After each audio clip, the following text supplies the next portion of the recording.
What is art? Art is everywhere we look. We are born with it. Art comes from creation. It is the river, the bridges, the people around. Art is the beat of life. Art is in every manifestation of it. We are born with it. We are destined to see art everywhere we look.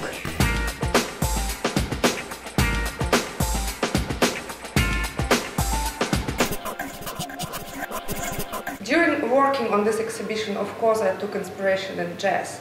And jazz became urban since years. It is not more like Louisiana bands, it is more like New York or big city urban music. So that's why a Jazz in the City exhibition, which was thought as a London show, actually could be generalized for all cities.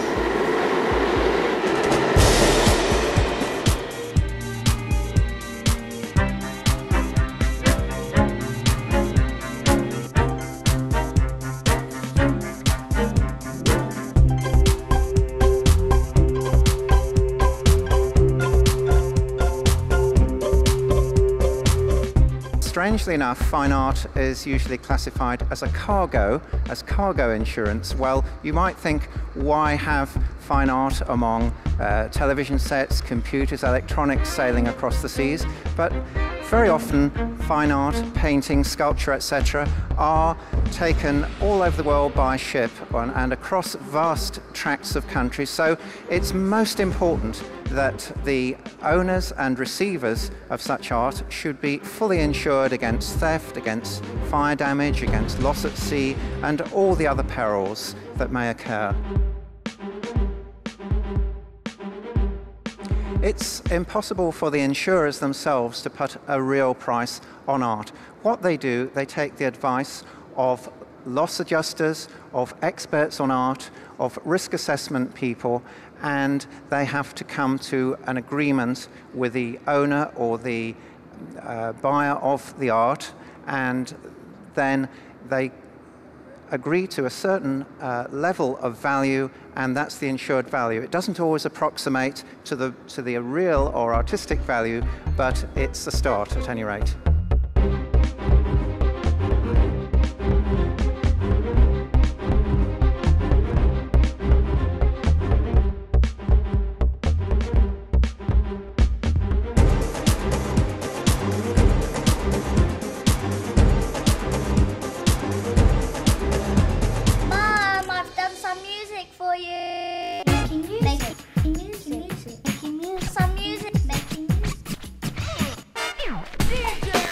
That's right. And next logical step of keeping the ambition like that, I decided that I actually could be a first Russian producer in UK.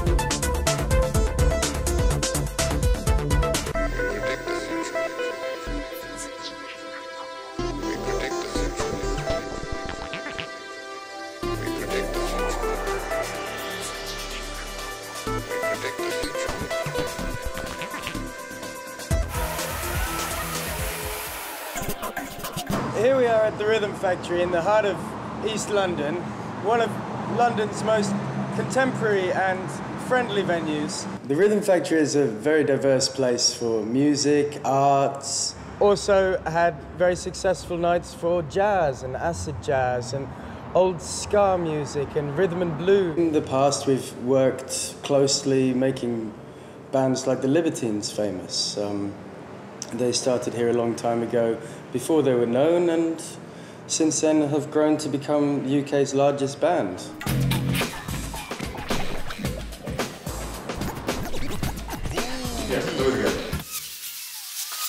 East London is a very diverse place with many different people of different cultures, different backgrounds, different religions, and it would be stupid of us to say that everyone listens to house music or everyone listens to rock music.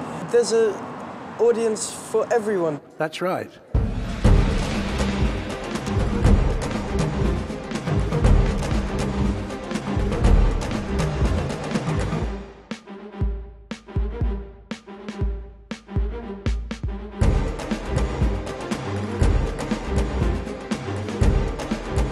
States, race rate,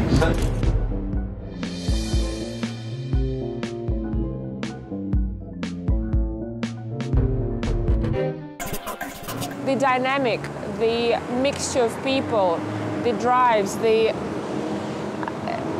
it's just the whole. I'm a big city girl, that's for sure. I think big cities, they can be very stressful, but they can be very inspiring.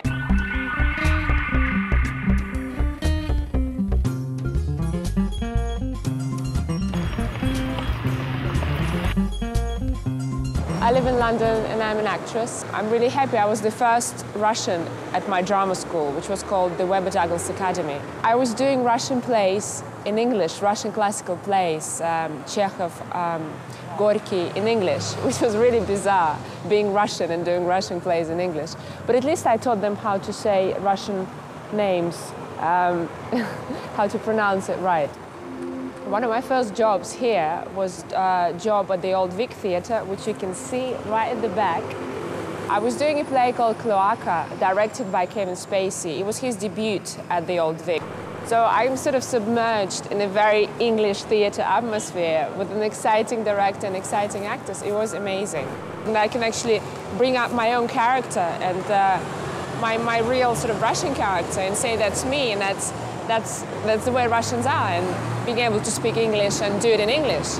So I think, yeah, I can't wish for anything more exciting at the moment.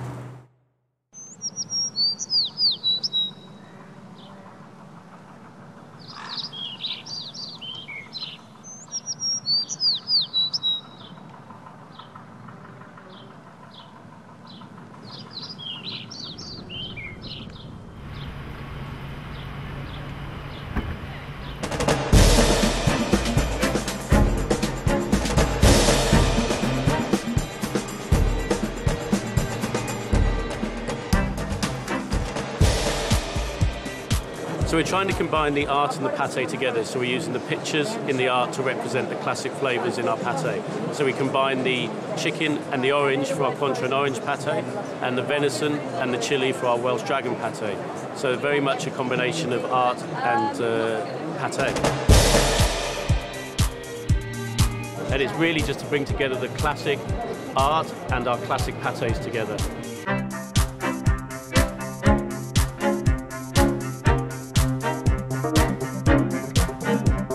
In fact, my family have been involved in wine since the beginning of the 19th century, but to create a good bottle of wine, it's like painting a beautiful picture. A screen print on a wall fills a space and pleases the eye up to a certain point, but a great painting, a great tapestry has texture, it has all sorts of characteristics that are unique and different every time you look at it. Well, wine is the same. When people create a bottle of wine, they're creating something which means different things to different people, has great levels of style and character and appreciation. And it's the same with music too. So there are some very strong parallels between the three.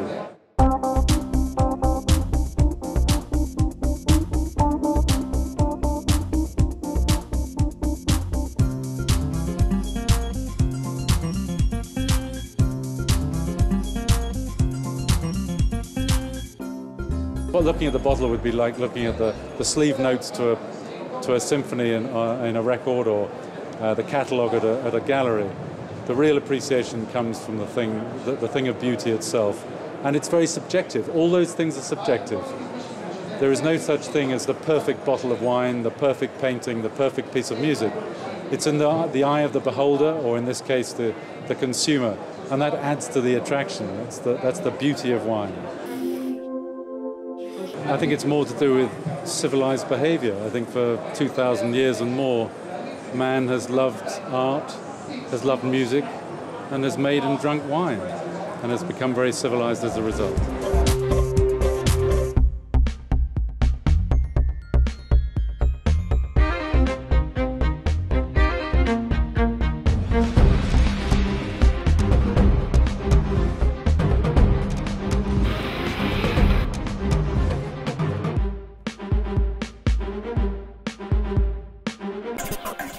In London, nobody knows.